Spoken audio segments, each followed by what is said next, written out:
Hi friends, here we are given three positive integers a, b and c less than 10. Then 10a plus b in times 10a plus c equals 100a times a plus 1 plus bc if we are given certain options.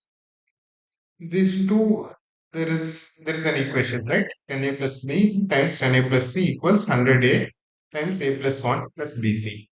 Right. So here, this kind of problem, it's a plain equation, just that it looks little clumsy. It's a very plain equation. It is very plain equation, right? We should see here, there is some hint. BC is here, and B and C here, and 100A. 100A is given. 10 times 10 is actually 100. So let's try to expand the left hand side and see how we can equate this one to get something out of A, B, C, whatever. Let's do like this.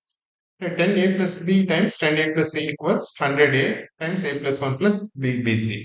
Let us just expand. What will we get? 10 times 10, 100a plus 10ac plus 10bc.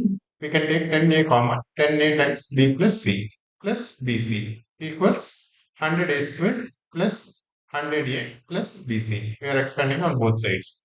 Right. See, if you see this 100a square, this 100a square will cancel, bc will cancel, bc will cancel.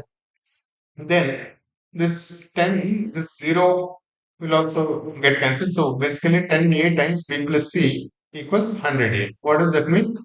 B plus c should be equal to 10, right? That's what it is about. B plus c equals 10.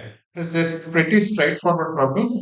Just that it is made to look, because by giving a lot of other information, it is made to look difficult. But in fact, it is not difficult. It is pretty straightforward. Right? Yes. Thank you.